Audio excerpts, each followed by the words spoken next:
to my dear lecturer. My name is Iswaran, son of Ravi, student of OUM Petaling Jaya Learning Center. So today I'm gonna present about project management assignment on title conflict. Okay, conflict and project management, which means we will see conflict in terms of project management, description of conflicts and causes of conflicts and techniques to manage conflict. These are the main four items we will look into. So according to Oxford English Dictionary, conflicts is defined as a serious disagreement, opposing thoughts or requirements, extreme incompatibility and incompatibility or at odds.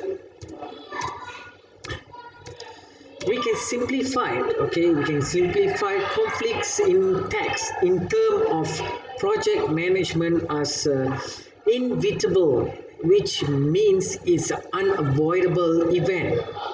Which means if it's a project management, is we having a team, we will perform in a team, they surely have a conflict, which is we unable to run from. And we can see conflict in terms of a project management rampant or much more tense from any other situation. Other than that, conflicts actually able us to build an understanding team, and on the other side it can also destroy a perfect team for the project into pieces. To be informed that there is a 4 phases in a project management process. For example, we formed a team and then we give a task to conduct. So there will be a 4 staging. The first phase is called initial. In the initial is the first phase where the process involved in the performing activities to evaluate the project size, scope and the degree of difficulty and to establish procedures for supporting later project activities. On the second phase is planning, where we can define clearly distinct activities and work required to complete the activities for each project. So when the project given on the planning, in the second phase we can define, okay, what is our first step, second procedures we're going to do, third procedure, what is the activity we must complete before we move on. And the third is an execution, where the third phase involved in the implementing the plans created in the early phases, project initiates and project planning. Once the plan is executed, then we have to complete it, which is the fourth phase. The final phase of the process involves bringing the project to the end. So to understand what is conflicts and so on, there will be a 3-part where conflicts contributes in construct and healthy for organization, destructive conflicts, and lastly dynamic of conflict. So first of all, we'll see on the construct and health for an organization. Actually, it can aid in developing individuals and improving the organization by building on the individual assets of its member. Second, the conflict can bring about underlying issues. If you, for example, you doesn't have any unhappy things going on, the conflicts actually, or maybe it doesn't have any underlying issues such as uncleared plan and undesired activity. So actually, while figuring out the conflict, actually be able to bring out and it can force people to confront possible defects in a solution and choose a better one. And the third one is people change and grow personally from the conflicts involving of individual affected by the conflicts itself. And lastly, the constructive disagreement, which is constructive, and the opposite is the deconstructive disagreement can happen if the conflict doesn't be overcome. The second is the destructive conflicts, where by learning how to identify these unproductive roles in our team, where it's actually what the manager is supposed to do, where the manager can prevent some conflicts from reoccurring and resolve those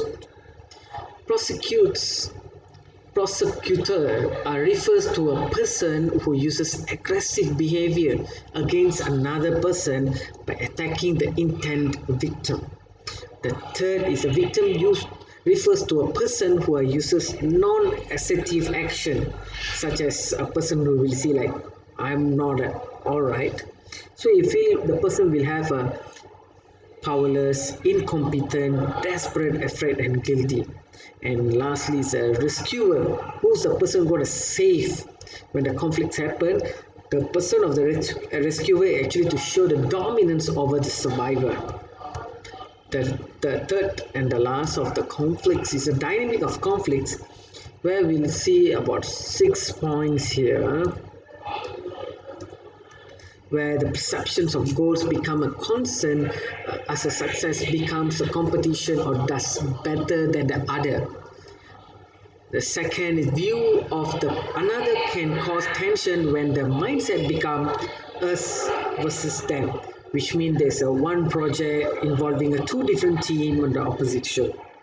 Third, watch the behavior of others may be constant in the situation if the situation is competitive rather than cooperative. Fourth, definition of a problem will lead to controversy as the size of the problem is scaled up. Problems are misconstrued and initial issues are forgotten.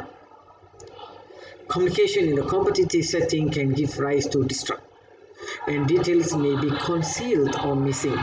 Internal group dynamic may be detrimental, where the group arrangement is concentrated and static rather than the secure and open. So now we will see the causes of conflict in project management. There is 5 aspects. The first one is the project expenses and expenditures, ego and identity revivals, different attitudes, operative practice, and bias. Communication and uncertainty, and last, lack of confidence and honor between team members. So the first conflict causes project expenses and expenditures. In this situation, it can happen 2 things: either you short of money, or you have extra, extra from the costs. Both also will lead to conflict. When you have less budget, the project is prone to failure. And if you have certain tasks which is like adequate money and others may get scraps based on the goals, feel further tension between project teams and project leaders. The second point is ego and identity rivalry. So ego and appearance are part and parcel of human beings. As you all know, there's the true colors will be shown, especially the time where they will indeed in stress. Because project management is meaningless without the individual involved in it. When you have the involvement from the project managers as a head, it should have a minimum of ego and attitude to handle people to do task. If not, they will overcome the manager, and in the end, it will end as a failure. The third is different attitudes, operating practices, and biases. Perceptions is true. Every person constructs his or her reality according to how he or she perceives the universe. Thus, develop a style of functioning and develop her own prejudge. Constructive variation are good, but actually it can be a greater good of a squad. Yet it can become a point of friction and method of working, doing things upon others. The fourth one is miscommunication and uncertainty. Miscommunication is actually, we will know, is a common thing that can happen anytime, anywhere, where doesn't have a very lack of clarity. The clarification is not there, therefore which can lead to miscommunication and misinterpretation. So that's why the project manager should have play an important role to outline the goals and objectives to each member of the project team. Lack of confidence and honor between the team members will be my last point for conflict causes, where desire to work together to get something done, but without confidence and understanding between one another is a vain effort to work together. So for a project management, teamwork drives everything, which is mutually agreeable. Now we will see conflict resolution. Every problem has its solution. A problem without a solution so far is doesn't exist. Problem means surely have a solution. So there is a solution we can find out to overcome and manage conflict, especially in project management. So there'll be a five ways. There's a five ways to overcome conflicts. It's a confronting, compromising, smoothing, forcing, and avoiding. These five factors, five ways to overcome a conflict is only depends on your indeed your needs, especially as a stockholder or investor for a project or team member in a project or a task given. So how you what in what term you want, so it's influenced by the factor of solutions and also the time you have. Okay, we will see the first part, the first way, confronting. So confronting actually what we know is characterized as a problem solving integration partnership, or it's called a win-win situation. So both parties will have their own advantages where they need to, first of all, they need to have a face-to-face meeting and work together to reach an agreement that meet the concern for both parties. Transparent and straightforward contact, which is important contribution to solve this dilemma. The two sides deserve to win and want to reduce the cost to build a shared power base, complementary skills.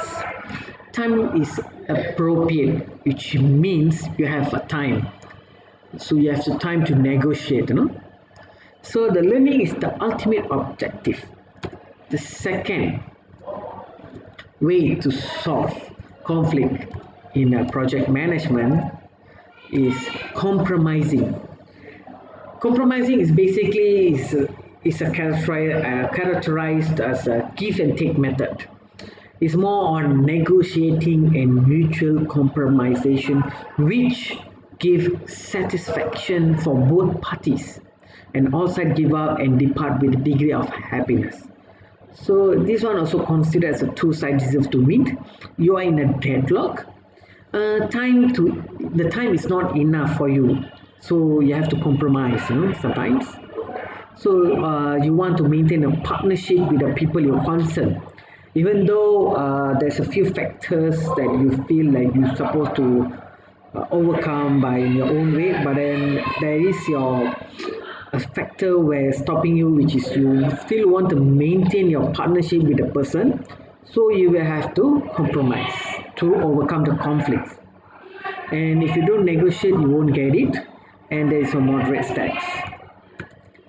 The third way of overcome and manage conflict is smoothing. Smoothing is a welcoming or obliging type. The point of consensus outlined in this approach, and the areas of conflicts are downplayed. Compromise is own desire or objective in order to fulfill the concerns or objective of the other parties. So when you apply smoothing, when this approach of solving the conflicts is the objective to be accomplished is overarching to establish a trade-off obligation at the late time.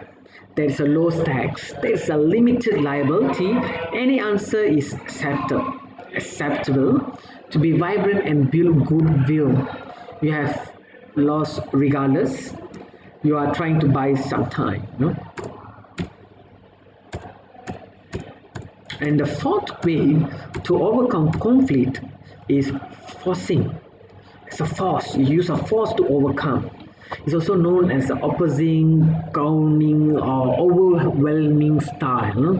Come as one-sided while avoiding the other party's needs and so on.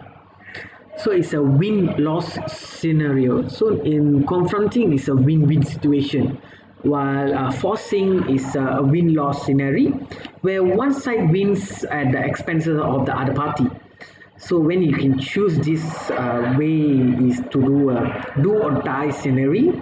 There's high stakes. Important values are at the stake here. Partnership between the parties is not significant. So a swift decision must be taken. The last and not least of the fifth way to overcome conflict is avoiding. You start to avoid. When you see a conflict, you avoid. It's actually basically a withdrawal style, delaying the issues to a later date as a full retreat from the case. It's actually a temporary remedy since the dilemma and the dispute begins to recur again and again. So when you have a avoiding method to overcome the conflict is when you are not supposed to win. There's a low stakes. The stakes are high, but you're not trained. You are trying to buy some time. So choose to retain neutrality and credibility. You think the problem is going to down by delaying, you will eventually. So thank you for your lending your ears during my presentation. Have a great day. Thank you.